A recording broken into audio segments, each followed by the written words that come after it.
Oke, assalamualaikum warahmatullahi wabarakatuh. Kali ini kita akan mempelajari tentang analisis dinamika. Nah, jadi ini outline yang akan kita pelajari. Nanti kita akan belajar tentang pendahuluannya terlebih dahulu. Kemudian kita akan sedikit mereview tentang massa dan berat, definisinya apa, terus center of gravity, momen inersia massa, kemudian gaya dan torsi inersia, lalu yang terakhir adalah contoh kasus. Oke, kita masuk ke pendahuluan. Nah, jadi waktu di awal ya, saat pengantar kinematika di awal itu, saya menjelaskan tentang wiper mobil ya. Jadi saat kita misalnya ya merancang wiper mobil, tentu kita akan mempertimbangkan misalnya jika nanti hujan lebat, itu kan kecepatan wipernya harus sangat cepat, terus atau ketika dia wiper tersebut harus menyapu sebuah salju, maka kita harus memperhitungkan bahwa friksinya itu akan lebih besar. Nah, dari situ kita bisa mencari seberapa torsi motor atau mungkin daya motor yang dibutuhkan untuk bisa menggerakkan wiper tersebut. Nah, ketika kita merancang hal wiper tersebut, kita tentu harus mempertimbangkan analisis dinamik dari mekanisme wiper tersebut. Oke. Nah, contoh lain adalah dalam sebuah kompresor ya. Misal ya di sini ini sebuah video.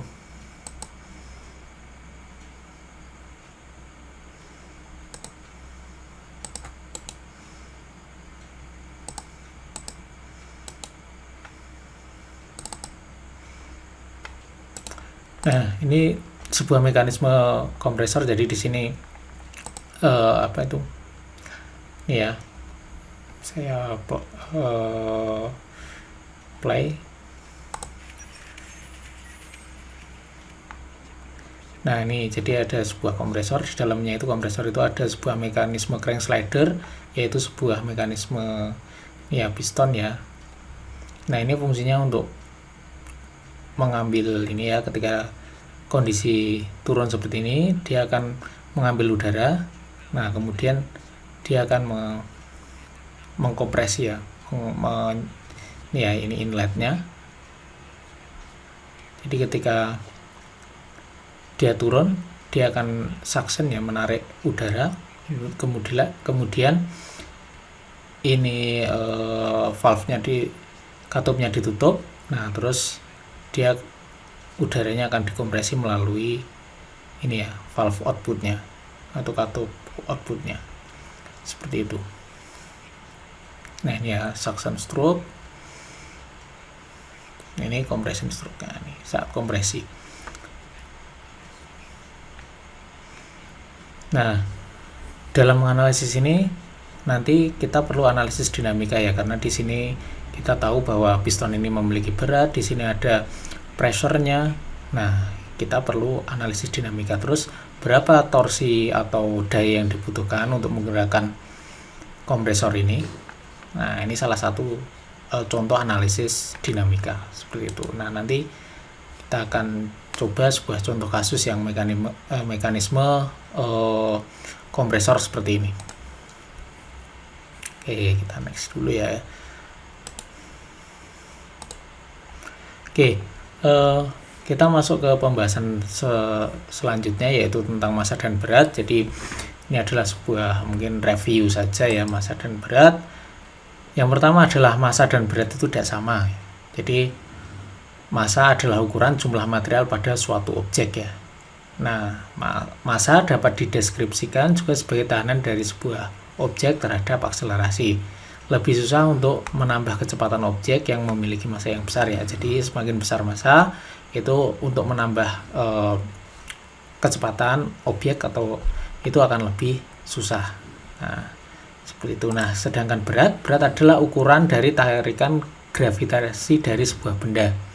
Jadi nilai gravitasi tiap benda itu nilai gravitasi di tiap tempat itu bisa berbeda ya, walaupun selisihnya tidak begitu banyak mungkin ya. Nah, ini ya yang perlu diperhatikan adalah sebuah objek yang sama bisa memiliki berat yang berbeda jika nilai gravitasinya berbeda. Nah, ini hubungannya seperti ini ya. Seperti yang kita tahu, ini sudah Anda pelajari dalam fisika bahwa weight ya berat sama dengan M kali G, massa kalikan gravitasi. Nah, gravitasi itu nilainya ini yang biasa kita kenal itu adalah 9,81 meter per second kuadrat atau 9810 mm per second kuadrat. Nah, ini yang dalam nilai dalam satuan metrik ya. Nah, ketika kita terkadang ya kita juga sering menemui ya ketika sebuah persoalan itu dalam satuan US ya, biasanya dalam feet, kaki atau inch. Nah, ketika misalnya ya contoh sederhananya ketika sebuah mekanisme yang Anda analisis itu menggunakan feet dan inch, terus nanti ada berat, maka kita dalam menggunakan gravitasi itu menggunakan yang kalau yang satuannya inch ya kita gunakan yang inch saja, atau kalau satuannya feet kita gunakan feet saja. Jadi ini ya jangan terpaku pada 9,81 meter per second kuadrat. Jadi samakan dulu satuannya. Nah, ini yang sering terjadi ketika satuan yang digunakan misalnya satuan panjang linknya itu adalah inci, ternyata ada yang masih menggunakan satuan gravitasinya itu 9,8 meter per second kuadrat. Nah, itu yang perlu diperhatikan satuan. Oke, selanjutnya kita akan membahas tentang center of gravity. Ini ya, center of gravity atau COG adalah titik keseimbangan dari sebuah objek ya. Jadi ketika misalnya kita punya objek 3 dimensi kubus gitu ya, ketika kita pegang di titik keseimbangannya maka dia akan seimbang dimanapun seimbang ke semua arah ya sebenarnya. Kalau kita di titik gravity itu berarti dia seimbang ke semua arah, dimanapun arahnya bagaimanapun nanti dia akan tetap seimbang ya, seperti itu. Nah, pada analisis dinamis, berat dan efek inersia yang diakibatkan oleh akselerasi objek diletakkan di titik COG. Nah, jadi nanti titik COG itu jadi posisi ini ya, berat terus efek inersia, misalnya nanti ada gaya inersia atau torsi inersia itu diletakkan pada titik COG-nya. Jadi misalnya kita punya sebuah silinder dan COG-nya di tengah, maka nanti gaya berat dan arah ya, maksudnya tempat meletakkan itunya ya, vektor beratnya dan inersianya saya gambarkan saja. Nah, misalnya seperti ini adalah sebuah kubus ya, kalau ini pandangan dari depan, ini dari atas. Nah, misalnya COG-nya di sini, nah maka W-nya itu ke arah sana dari sini, W, bukan seperti ini. Terus W-nya di sini dari titik sini, tapi dari COG-nya. Nah, nanti misal ada di sini ada inersia, nah berarti ya di titik COG-nya. Nah, itu fungsi dari COG. Maka kita perlu tahu. Nah, ini adalah rumus untuk yang bangun sederhananya ya. X center of gravity total sama dengan massa.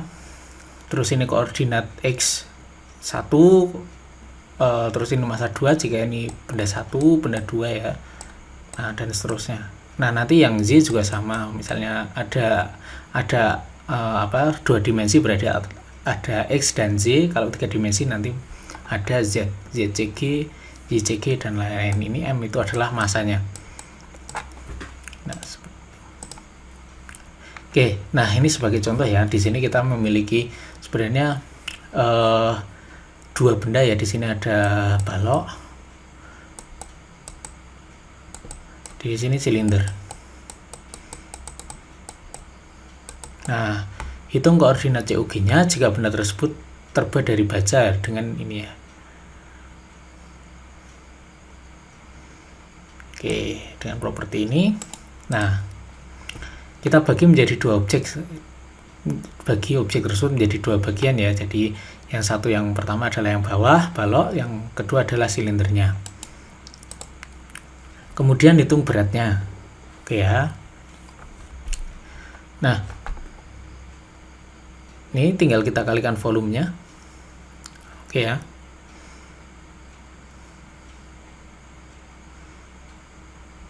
Ya, di sini adalah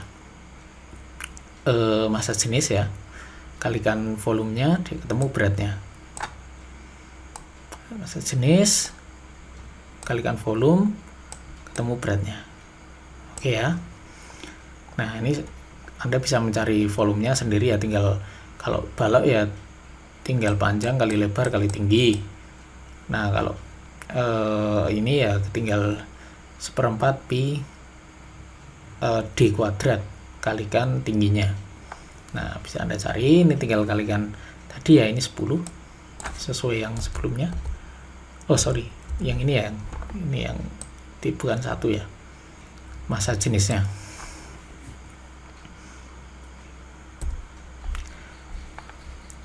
Nah, kemudian tentukan koordinat COG dari tiap bagian. Yang perlu Anda perhatikan bahwa di sini originnya itu ada di tengah-tengah sini ya, sejajar dengan sumbu dari silindernya.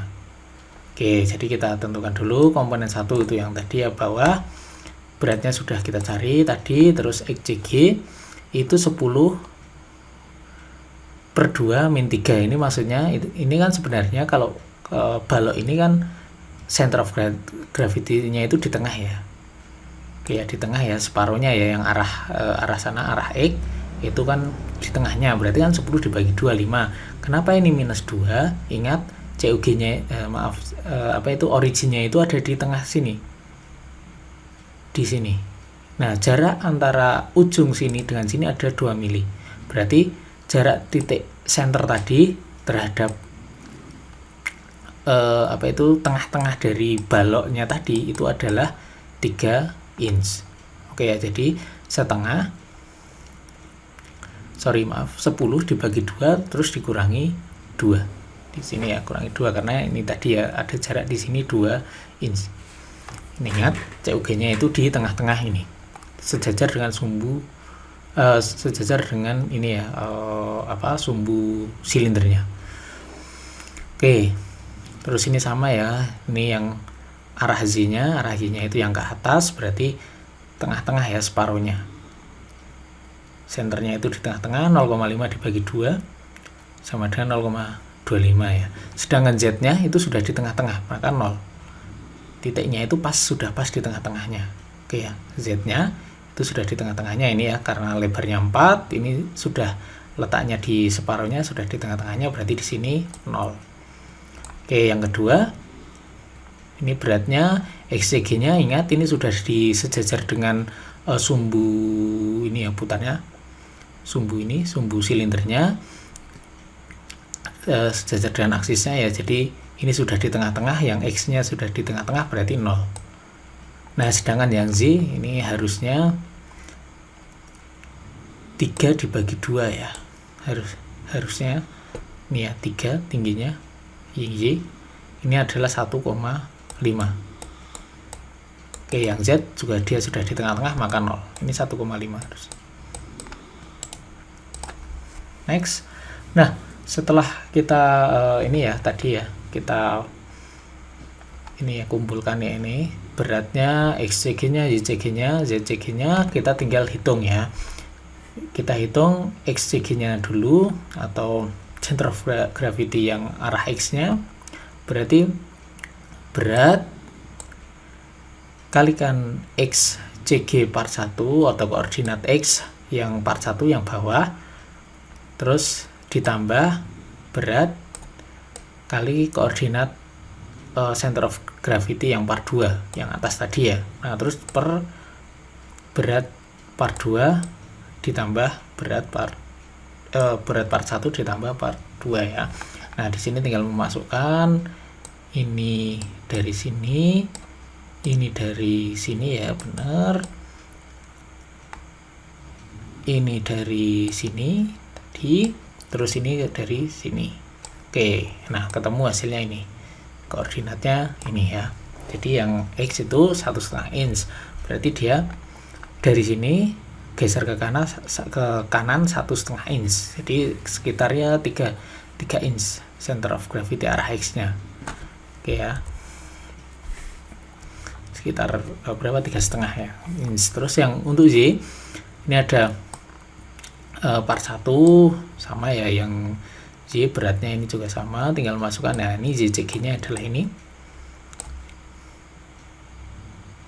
yang part 2. Ingat yang part 2 tadi ya, sebenarnya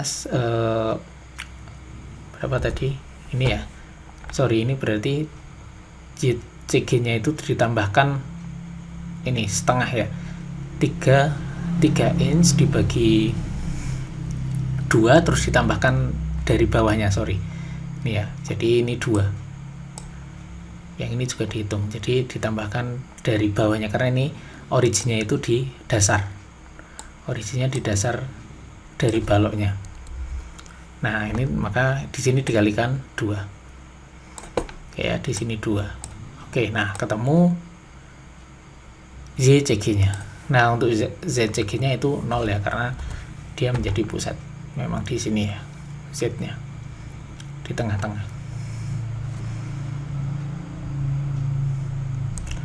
Oke, itu contoh yang kasus sederhana ya.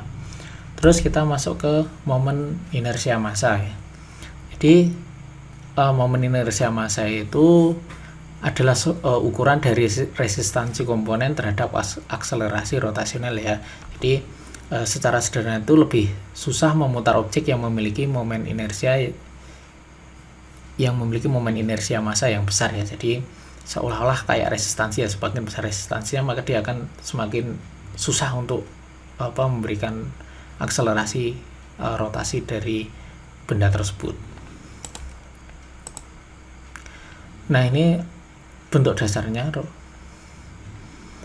ini ya bentuk dasar, ini rumusnya ya. Ini yang kalau kita putar arah sumbu X, ini arah Z, kalau dia berputar ke sana ya. Terus arah ini yang Z, kalau dia putar ke sana. Nah, karena Z dan Z sama berarti rumusnya sama. Nah ini tiap bangun akan memiliki rumus yang berbeda ya. Nah ini ya. Nah untuk bangun-bangun yang kompleks memang akan sangat susah jika kita menghitung secara manual seperti ini ya. Jadi secara mudah sebenarnya kita bisa menggunakan SolidWorks seperti ini ya. Oke, jadi nanti di Mouse Properties itu langsung kita ketahui ya di sini. Jadi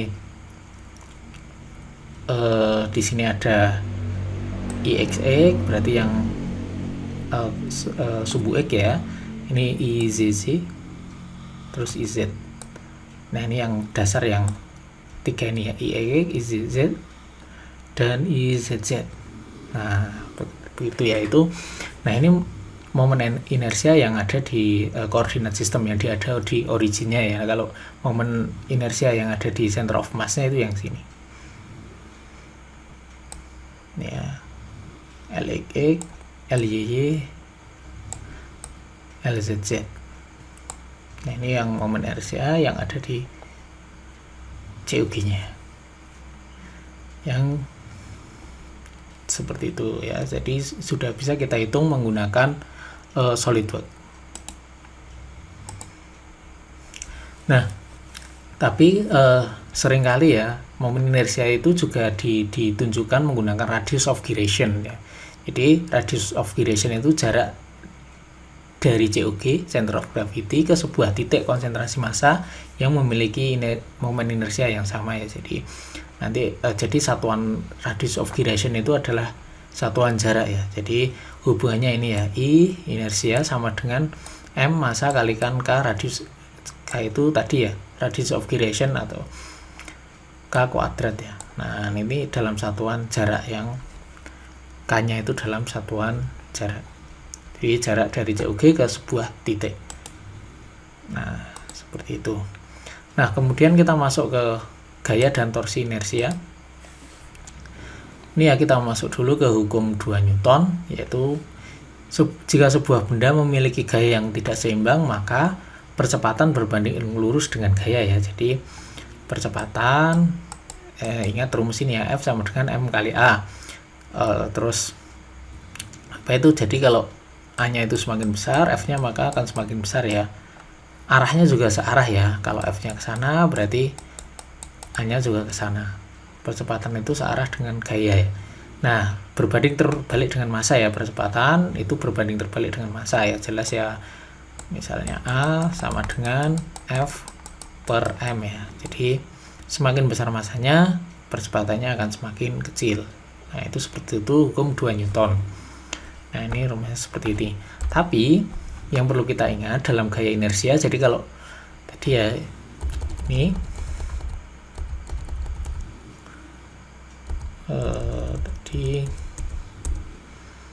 nah ini ya, momen inersia massa adalah ukuran dari resistansi ya terhadap akselerasi. Nah, maka di sini arah gaya inersia itu berlawanan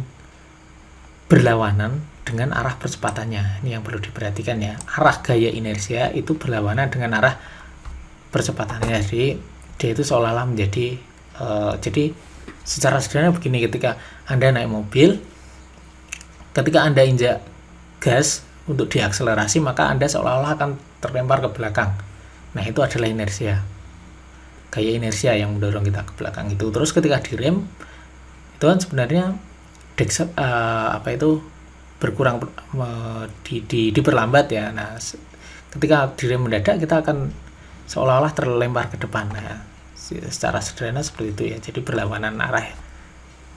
Ketika percepatannya maju, dipercepat, kita malah dalam mobil itu kita malah terpental, terlempar ke belakang. Nah, ketika direm, nah kita terlempar ke depan. Itu gaya inersia ya. Jadi ini yang perlu diperhatikan, dia berlawanan dengan arah percepatannya, F nya ya. Jadi nanti persamaan sigma F tambah FIG seperti ini sama dengan 0. Oke, sama ya, ketika torsi inersia itu juga berlawanan dengan arah percepatan angularnya ya. Jadi torsi itu akan berlawanan dengan ya. Ini G itu, ini berarti posisi gayanya itu nanti di center of gravity-nya atau di CUG-nya. Ya, ini adalah percepatan angularnya. I itu adalah inersia ya. Nah, seperti itu. Ini rumusnya. Nah, ini adalah sebuah contoh kasus. Jadi tadi sudah dalam pengantar itu ada mekanisme kompresor ya. Ini juga sama ya. Jadi di sini ada mekanisme kompresor. Di sini adalah ada tekanan 500 kPa. Ini diameter pistonnya segini, panjang connecting linknya segini, sudut yang dibentuk pada posisi ini adalah 65 derajat, dan ini drivernya itu adalah 40 mm. Nah, kecepatannya adalah 800 rpm searah jarum jam ya ke sana.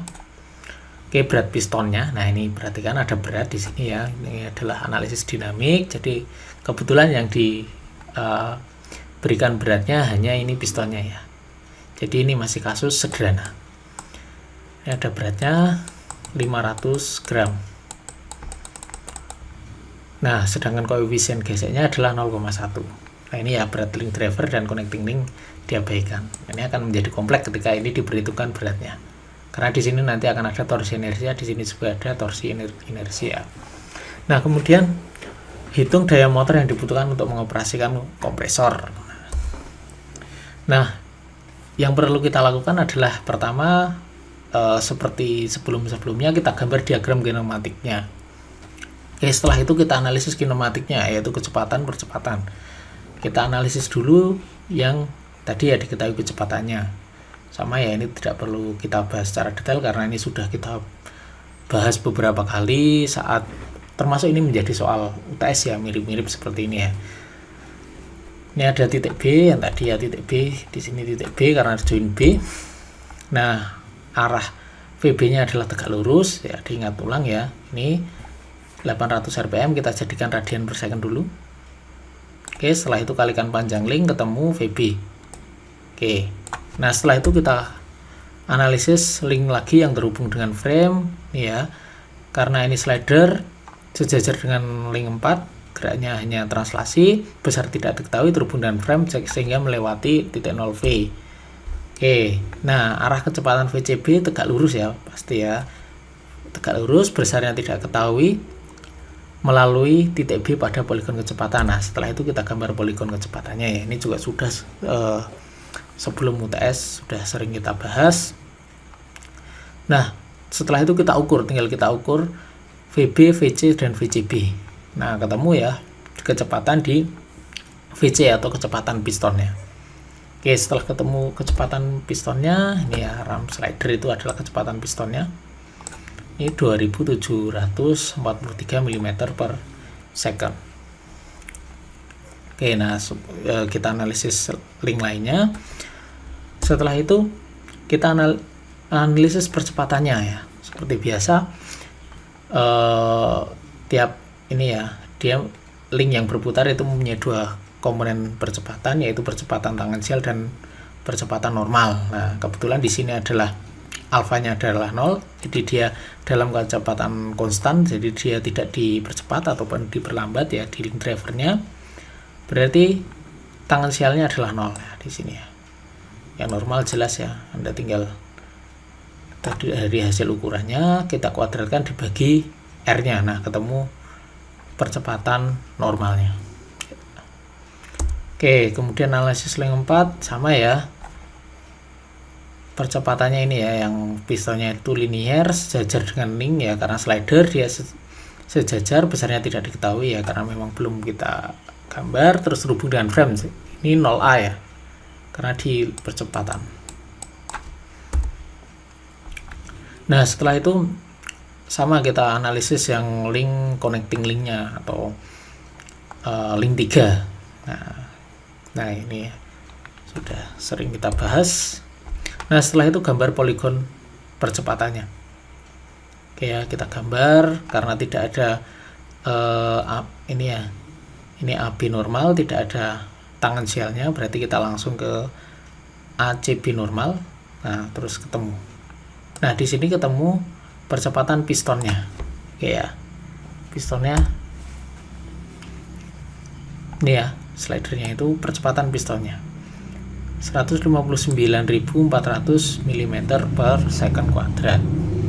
Oke, nah setelah ketemu tadi percepatan pistonnya, sudah kita analisis kinematiknya. Sekarang kita analisis gaya statisnya ya untuk menganalisis dinamiknya. Jadi kita seperti biasa ketika analisis gaya statis, kita analisis diagram benda bebasnya, kita buat diagram benda bebasnya terlebih dahulu dari tiap linknya seperti ini ya. Ini ya, ingat ada gaya berat, ada reaksi F41, F friction, terus F gas ya tadi ya yang 500 kPa.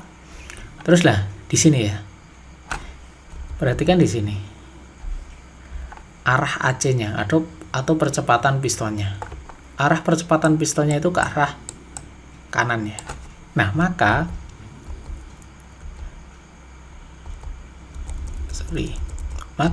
yang di sini FI-nya atau gaya inersianya itu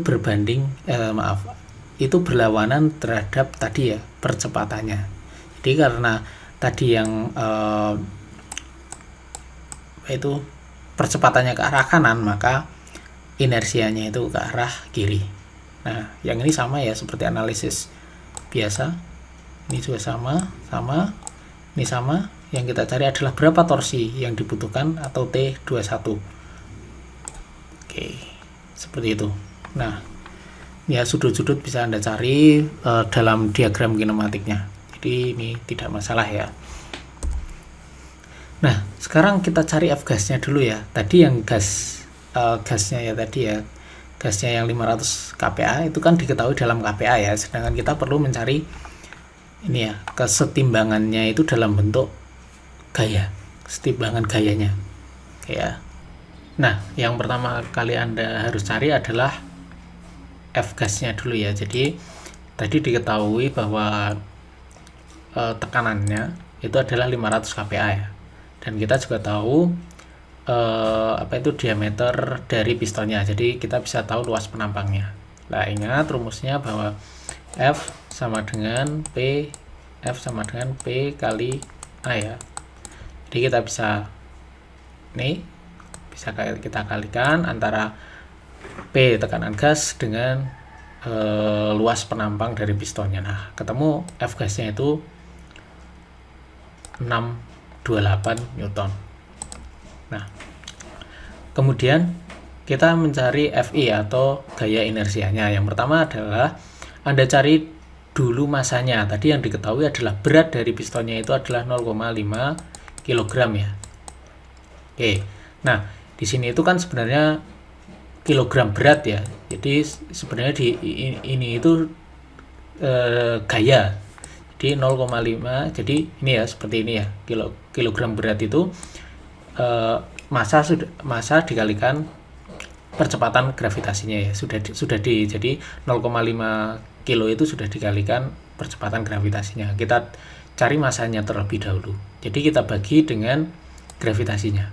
Nah, ketemu masanya itu adalah 0,051 kilo. Oke, setelah itu kita cari inersianya dan massa kalikan percepatan ininya ya. Ini dari tadi ya, analisis kinematiknya ya. Nah, kita ketahui percepatan AC-nya itu segitu. Oke, kecepatan slidernya. Ini harusnya AC ya, sorry. Nah, ini kenapa ini minus? Ingat, gaya inersia itu berlawanan arah dengan percepatannya ya. Jadi ini percepatannya kita minuskan. Oke, nah dari situ kita bisa kalikan. Nah, ketemu bahwa gaya inersianya itu adalah 8,1 Newton. Oke ya, ini sebenarnya meter ya, sorry. Ini meter per second kuadrat. Ini milimeter per second kuadrat ya, karena percepatan. Oke. Nah, jadi ketemu gaya inersianya adalah 8,1 Newton. Nah, arahnya ke kiri ya, berlawanan dengan arah percepatannya. Nah, setelah itu kemudian kita cari frictionnya ya, karena kita belum ingat F friction itu sama dengan ya seperti ini. Kalau di fisika itu kan F friction yang misalnya ini gerak ke sana, F friction itu kalikan gaya mu kalikan gaya normalnya ya. Kebetulan di sini gaya normalnya kita simbolkan dengan tumpuannya yaitu F41. Jadi F41 kalikan mu. Oke, karena F41 belum kita ketahui, maka kita simpan terlebih dahulu persamaan ini. 0,1 kalikan F41. Nah, setelah itu kita cari F41 dengan F43 ya. Jadi kita biasa analisis sigma Fx sama dengan 0. Ini ya, tadi F43 nya seperti ini. Jadi kita urai ke arah X. Karena kita tahu ada sudutnya di sini 12, berarti cos-nya ya. Jadi F43X itu F43 cos 12 minus F gasnya tadi ke sana atau ke kiri, jadi minus. Fi-nya juga ke kiri tadi ke sana ya, itu juga minus. F friction-nya juga ke kiri, jadi minus. Oke. Nah, setelah itu tinggal Anda masukkan angka-angka yang sudah diketahui. Nah, karena ada dua variabel yang tidak diketahui yaitu F43 dan F41, maka kita simpan dulu menjadi persamaan 1. Oke, kemudian kita selesaikan yang arah Y, gaya arah Y ya. Jadi kita punya F43 yang tadi ini ya. Jadi kalau tadi cos berarti ini sin. Ini ke bawah ya. Karena miring ke sini, ini ke bawah. Jadi minus, terus F41 ya, pistonnya seperti ini, F41-nya ke arah atas jadi positif, terus minus W. Minus W itu bawah. Yang perlu diingat bahwa W di sini itu sudah dalam bentuk gaya ya, tadi ya, sebenarnya kilogram Newton per meter kuadrat ya. Nah, itu sebenarnya sama dengan kilogram meter per second kuadrat ya. Jadi atau kita bisa langsung konversi ini menjadi Newton ya. Jadi ini sama ya nilainya, itu sudah dalam bentuk gaya berat. Nah, setelah itu kita simpan persamaan ini. Oke ya, kemudian kita substitusikan yang tadi ya, ini kita kan tahu F41. F41 sama dengan 0,2 F43 plus 0,5. Nah, ini kita masukkan ke sini. Jadi F41 di sini kita gantikan dengan ini. Kita substitusikan. Oke, kita substitusikan, kita kalikan seperti biasa. Nah, nanti ketemu bahwa F43 itu adalah 669,52 Newton. Nah, dari situ kita bisa menghitung F41 dan F friction. Nah, tinggal ada kalikan dengan persamaan yang tadi. Anda masukkan F43-nya, ketemu F41-nya. Dari F41 kita bisa mencari F friction-nya. Nah, seperti itu. Ini mu kalikan F41. Ketemu F friction-nya. Nah, secara umum hasil akhirnya itu seperti ini ya. Jadi arah-arah gayanya, ini yang gaya berat tadi Newton ya. Ini adalah gas, ini adalah friction, F friction-nya. Ini adalah yang F41-nya. Ini F43, terus ini adalah F inersianya. Gaya inersianya. Nah, di link 3 tidak masalah karena hanya meneruskan gaya, jadi kita bisa langsung dari hasil F43 kita masukkan. Ini ya, hasilnya seperti ini, hanya meneruskan gaya, tidak masalah. Kemudian kita masuk ke link 2. Nah, di link 2 kita analisis seperti biasa, ada sigma fx sama dengan 0. Ya, link 2 itu kan seperti ini. Terus dia mendapat gaya seperti ini, F. Ini ya, link seperti ini, di sini F 23. Oke ya. Oke, terus nah ini kita urai nanti ada F23X dan F23Y ya. Oke, di sini ada tumpuan F21Y terus F21X ya. F21X positif karena ke arah kanan. F23X itu negatif karena ke arah kiri ya, atau cos 12 derajat. Ingat, sudut yang berseberangan sama besar, jadi 12 derajat, tinggal kita hitung. Nah, ketemunya F21 itu 649,43 Newton. Nah, setelah itu kita selesaikan juga yang sigma Fy sama dengan 0. Nah, ini yang tadi, karena ini tadi ini harusnya sin ya. Sorry, ini harusnya sin. Tadi ya, jadi ke atas ya. Oke, benar, sin. Nah, tinggal Anda selesaikan F23-nya sudah diketahui, kita masukkan, nah ketemu. Nah, karena tadi asumsinya itu ke atas, ternyata gaya reaksinya itu sebenarnya ke bawah ya. Karena hasilnya di sini negatif. Nah, ini negatif. Nah, kemudian kita cari sigma M-nya, M sama dengan 0 untuk mencari torsinya ya. Jadi ada torsi reaksinya itu ke arah ini ya. Ini terus torsi reaksi kita punya torsi reaksi ke arah kanan ya. Sorry, ini harusnya karena torsi reaksinya itu searah jarum jam, berarti ini harusnya negatif. Terus yang ini karena berlawanan arah jarum jam, ini harusnya positif. Oke ya, jadi seperti ini. Kebalik itu tandanya. Nah, torsi reaksinya kan ke sana ya. Sedangkan yang momen akibat gaya F23 itu ke sana ya, berlawanan arah jarum jam. Ingat kemarin untuk kita mencari besar sudut yang tegak lurus terhadap link, berarti kita kalikan sinnya. Kalikan sin dengan sudut link connecting link terhadap link 2-nya. Nah, seperti itu. Nah, karena ini berarti sama ya. Sebenarnya sama ya. Ini ke kanan jadi positif, ini jadi positif. Nah, hasilnya ini positif semua. Oke ya, berarti benar ya, torsi reaksinya itu ke arah kanan. Hasilnya adalah 16 Newton meter. Seperti itu. Nah, kurang lebih seperti ini ya. Hasil akhirnya di sini kita memiliki torsi yang dibutuhkan, torsi kesetimbangan dinamisnya itu adalah 16 Newton meter. Ini kita juga tahu gaya-gaya reaksi arah X dan arah Z-nya. F21Z, F21X juga kita ketahui. Oke, setelah kita dapat menemukan torsi, kita bisa mencari dayanya ya. Jadi karena yang tadi yang ditanyakan dayanya, kita bisa mencari hubungan daya, torsi, dan kecepatan sudut.